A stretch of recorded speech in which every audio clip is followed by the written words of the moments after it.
What's going on, guys? It's your boy Nabil back again with another video. Today we're talking about Abu Dhabi, the season finale, round 22. Probably one of the most balanced tracks on the calendar.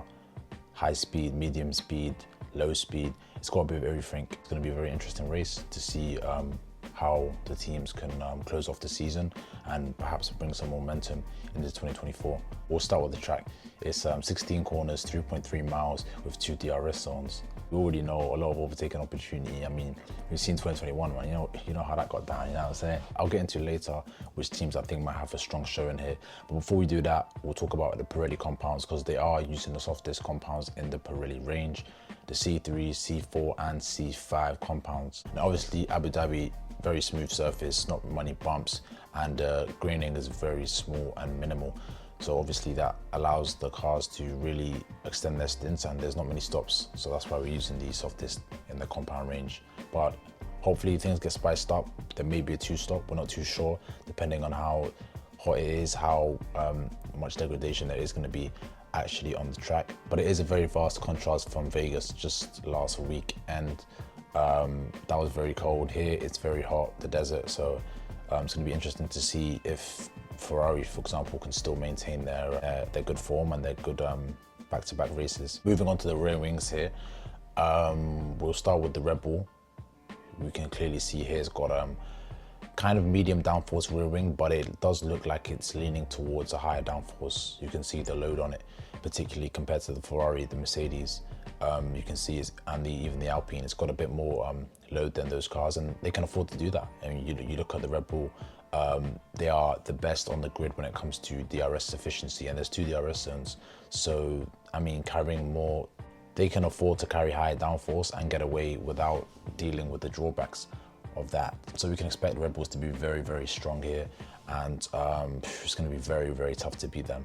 Moving on to the Ferrari, they're also running a medium downforce rear wing. Obviously the track, like I said, is very balanced. It's got long straights, but it's also got high speeds corners, low speed corners, so it demands quite a lot from the car in every aspect, so you can't really swing one way or another. But we know the Ferraris are very good at straight line speed. Just naturally the car is quite efficient in that sense. And they're running a medium downforce rear wing, also running a bit towards lower downforce. I think we can expect them to be the highest in speed traps. Perhaps they're looking to be stronger in the race, and yeah, it's going to be very interesting. Now moving on to the Mercedes, they had a pretty horrible weekend in Las Vegas and Brazil, and just 4 points between them and Ferrari, so it's very key that they get this weekend right. And they're looking at a medium downforce rear wing as well. There also seems a bit loaded, similar to the Red Bull. The rear wing seems a bit more loaded and a bit higher downforce, but we'll see how that works out for them. In Brazil, it was pretty horrific. The drag was just simply too significant. Whether that was because of the floor, we're not too sure.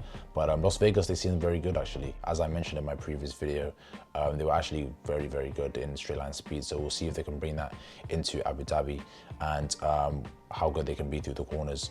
It's going to be interesting. Alpine just came up a blind over weekend. I don't think anyone was expecting those guys to be anywhere near as competitive as they were. And it was a great job from Ocon and from Gasly. Here you can also see that they're running quite high downforce as well. We know that Alpine hasn't quite got the same power engine as the Mercedes and the Honda, so it's going to be interesting to see if they perhaps run lower downforce to try and negate that a bit more. Now moving on to the top teams who I think are going to be dominant.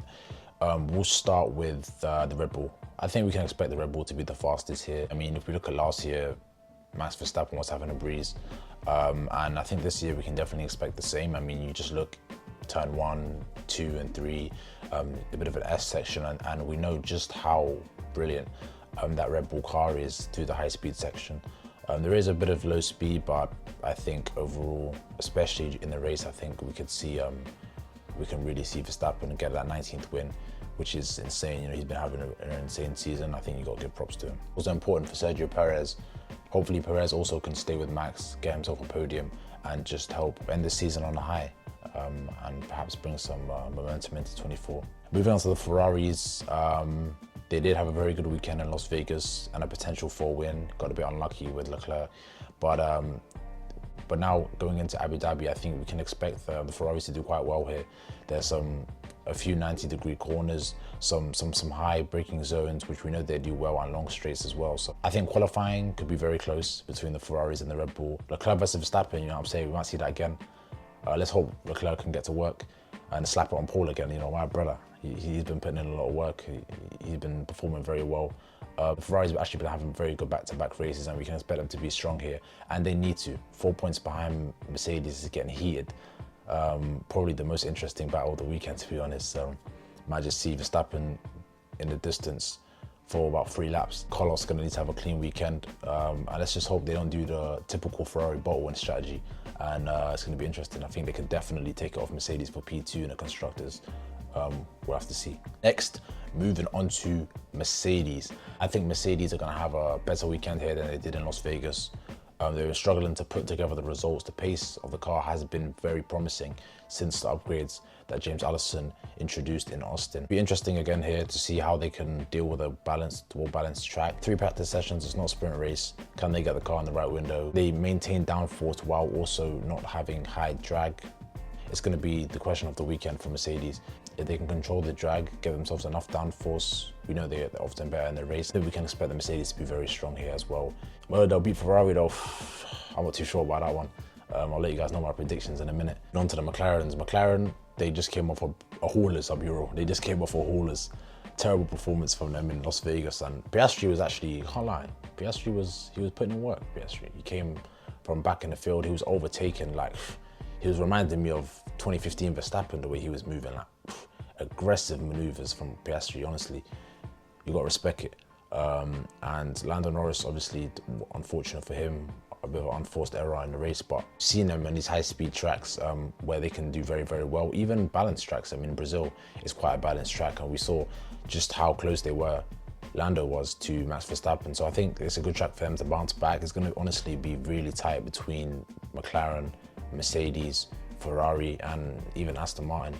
We are rocking the softest of the compound, so I wouldn't be surprised if we get Lando Norris in the top 3 for qualifying. Let's move on to Aston Martin as well. Aston Martin, they had a decent weekend in Las Vegas. The pace of the car wasn't too great, but Lance Stroll did brilliant to capitalize on other people who didn't perform the way they should have. The Mercedes, Carlos Sainz, a lot of people out of position, and they were able to get a P5 for Lance. But coming into Abu Dhabi, it's going to be interesting to see whether the Aston Martin can perform well. We've seen they're not the best in the straight line, they're not the best in the corners, they're kind of mediocre kind of everywhere. So it's going to be interesting to see what they do with the car, what window it's in and how it's going to operate. But I don't expect them to be challenging for a podium or even the top 5.